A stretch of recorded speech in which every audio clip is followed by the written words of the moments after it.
Bases are one of the most important things to have in a zombie apocalypse. It's your safe zone, your retreat, and one of the only places where you can focus on other things than surviving for the next hour. So it makes sense a lot of survivors would want to put a lot of thought into their base location. So today, to maybe help you speed up that process, I wanted to cover some very cool base locations that were very recently added into Zomboid's Build 42 update.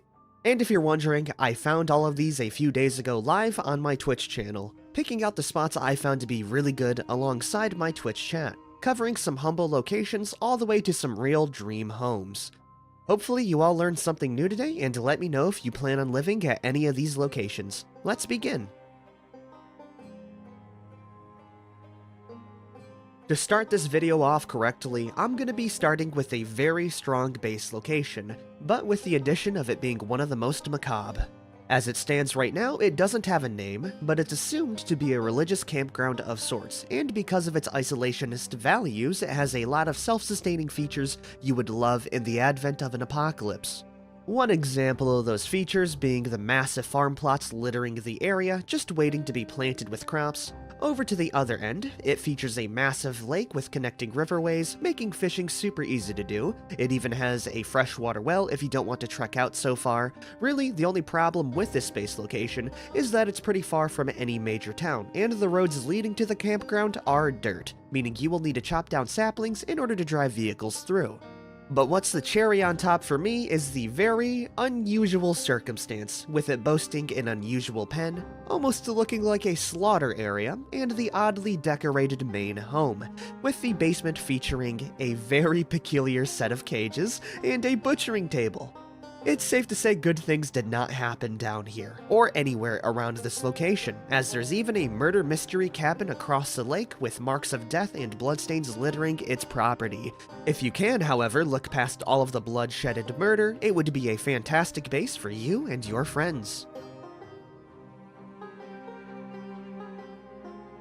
Technically, this location was not fully added in Build 42, as it did exist in Build 41, but with Build 42 finally releasing, it has a town to go with it, and it's actually been built upon, and that's going to be the SS Delilah, a ferry boat that has been used to have tours across the Ohio River. For one, it's a beautiful location, but it also has a foundation to a very strong base, with the main selling point being its defendability. I mean, it's literally a boat, so the only real way you can enter is through a single dock. Not only that, but you're surrounded by water, making fishing and farming easily, as all you need to do is transport over some soil and you're golden. It even features a basement for more storage needs, a very nice lounge on the top story, and it's smack dab in the middle of a town for easy access to loot. The only real problem is the zombies you would need to clear out in order to reach it. Otherwise, it would be a very cool base for you.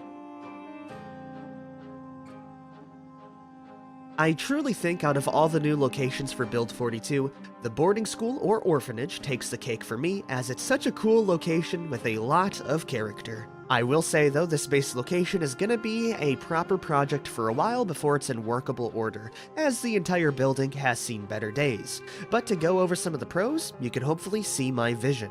For one, despite being completely run down, it has some of the nicer decorations in the game, featuring piano rooms, nice bedrooms with personalized fireplaces, and even a couple of transportable wood stoves inside.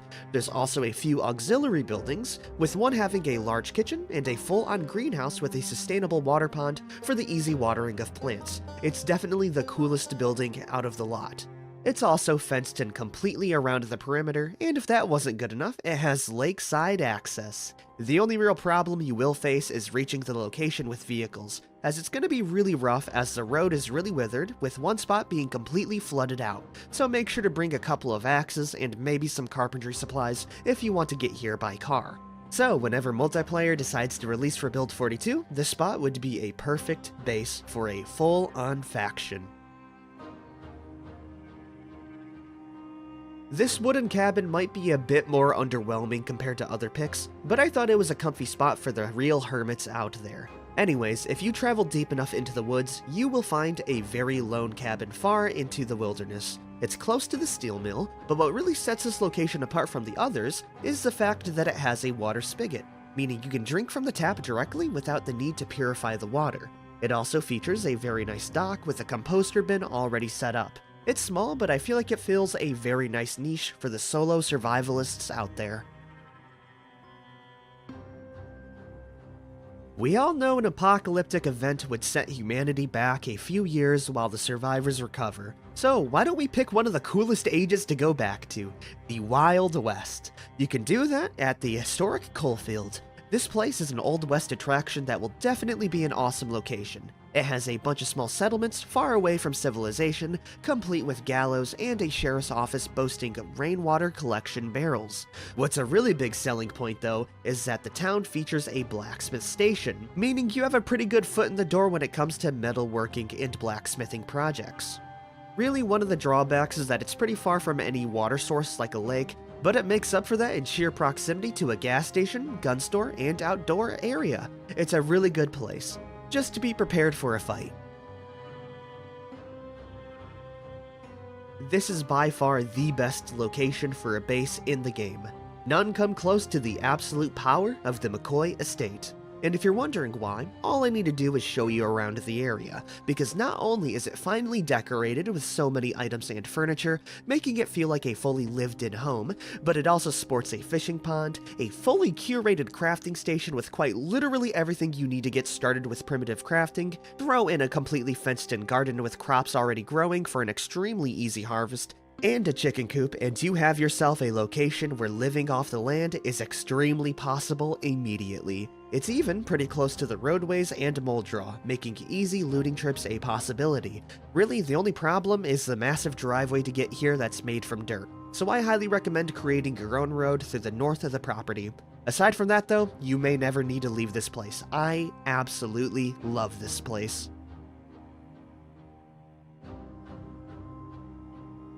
If you ever want to live out the apocalypse in style while remaining practical with your base, this might be the home for you, and that's going to be the Brandenburg Mansion, a massive home situated away from Brandenburg.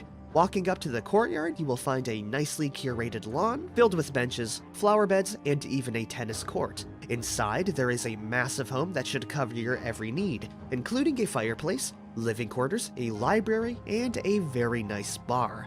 Not to mention there's a horse stable for your animal farming needs. The only issue is the lack of water source, but if you travel out far into the back area, there is a pond you can use to retrieve water and fish from. It's definitely not the most convenient though. Aside from that, it's a great spot. It's also pretty far from civilization, but with the cons come even better pros. In Build 42, one of my favorite locations used to always be the West Point McMansions. And after a few years, we finally have the sequel, the Phallus Lake McMansions. The reason why these homes are really good was the proximity to water and the absolute lack of undead with the benefit of looting 4 very rich homes. So these riverside vacation homes fit that bill. There are about 5 in total, and they are extremely cool homes. 3 of them sport man cave basements with a study room, party lounge, and even arcade cabinets. But what makes it really cool is that there's a garage built into one of the homes, making maintenance very easy for your vehicle. Going upstairs, you then have a very average 2-story home to fit all of your apocalypse needs. There isn't much farming infrastructure, but I can excuse it for how cool the location is and the overall building design. It is a trek out though, so going there by car may be a tad difficult for those unprepared, but it's definitely a good spot to escape the zombies. The Ekron farm home fills in all the checks for a good base. It has access to water, animal pastures, and even a few buildings, all while being on a paved road, minutes away from town. So, welcome to Country Paradise. It's definitely one of my favorite locations to wait out the apocalypse in, and I think what really elevates this place is how the decoration is for me. The home inside feels very well decorated with a few animal rugs, a sunroom, and even a greenhouse outside, all decorated with a cute little path. If you want to break, there's a small dock to watch sunsets on and a campsite to really take in nature. This spot has everything, and I really can't think of any downsides. It's that strong of a base. If you're an Ekron and you want an easy place, go here for sure. If you're a bit of a scrap junkie that values protection, there might be a pretty nice spot for you as well in the world, which is gonna be a junkyard inside a rich, unincorporated community. What really sets this place apart from others is the fact that it's a massive car junkyard with a full home inside the enclosure, meaning you have access to metal whenever you so desire. It might not have access to water, but you can easily circumvent this by visiting the neighbors, as the next door farmhouse has a freshwater spigot, and the one across the street has a fountain for easy water access. The fence it has is also the upgraded one you usually find at military installments, so it's a pretty darn easy spot to defend. Irvington is one of the largest additions to the Build 42 map expansion, so it makes sense that a lot of people would want to live nearby or in the town for exploration reasons. If you fit in that category, there is a perfect living spot that's a nice in between of all the other bases so far. I dub the building the Irvington Country Home. A simple 2-story home situated just far enough away from town to where the population shouldn't be too bad. It has a very comfortable sunroom, garage, and bedrooms inside. But what really makes it nice to me is that this home has 2 ponds in its yard, so it'd be pretty easy to build onto this home and to make it a very nice settlement.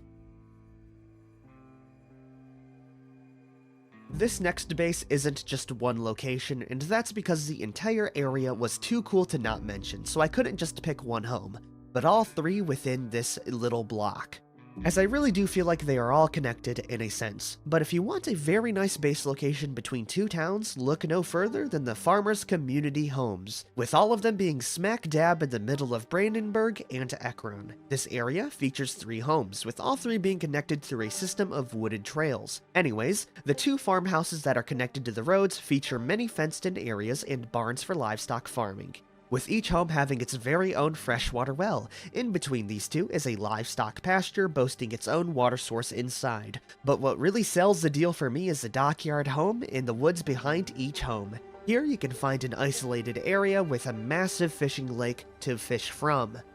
It also has a well, 2 bridges connecting the land, and a built-in dock right inside the home. Honestly, it's a grade A spot for those wanting a nice retreat, and it's also pretty nice for a group of friends who really doesn't want to live in too close a proximity, but close enough to where you can actually interact with each other. It really does not get much better than this. In a lot of my previous Zomboid challenge runs, especially the Zero to Hero ones, one of my favorite locations to escape the hordes was always this group of campgrounds in the middle of nowhere. So it was a very nice surprise for me to find out that there's a new home built very close by, a nicely built one at that. So I've called this area the Home in the Woods. The home is pretty generic in terms of looks, but what really sells it to me is the location, as it's in pretty close proximity to both Muldraw and West Point, while having the added benefit of little to no zombies in the area because of its spot inside the woods. It's gonna be my personal go-to spot for rest and recovery for these challenges for sure. Not only that though, but it's right next to a massive lake. Again, the only downside is that it's not on a paved road, but that's a small price to pay for peace and quiet. I found this pretty cozy home while perusing the countryside, and I think it's a very good spot hidden behind a pretty funny looking lake. Anyways, let me introduce you to the Phallus Farm. The name itself is pretty self-explanatory if you look at the lake in its backyard. But what's really cool about this spot is that it has a freshwater spigot. It's also in a remote area, it has 2 storage buildings, and a barn for animals. Throw on the fact that it's actually located on a paved road and you have a very solid pick. Plus it'd be a very good way to tell your friends where your base is actually located. I really debated dropping this location in because of the downside so far, but I really do think it's worth a mention because of how cool it is, and how much it gives March Ridge a real reason to be visited. So here is the bunker. Hidden by the map itself, it's a military installation right behind the school. And inside you will find a very deep complex that sports a full-on apocalypse bunker, with the best part being that there's little to no zombies inside, making this an easy takeover, if you can get past the locked garage doors, that is. It has a rec room, sleeping quarters, med bay, storage, and armory. The only reason that this location could be problematic is the power generation, so you'll be in pitch black darkness when the power goes out, especially because generators don't work through underground levels just yet, It can also be a struggle to move down like 5 stories every time you want to go to your base, but security-wise, it's pretty darn good, as there's 2 fences zombies need to go through to even get to your base location. So, those are going to be all of the base locations I thought were really nice. I hope you picked up a new spot, and again, let me know if any of you have a plan involving any of these locations or a place I didn't mention. I'd love to hear about it. If you liked this little guide, I'd really appreciate if you could leave a like and subscribe for more. I will see you guys later. Thank you, and goodbye.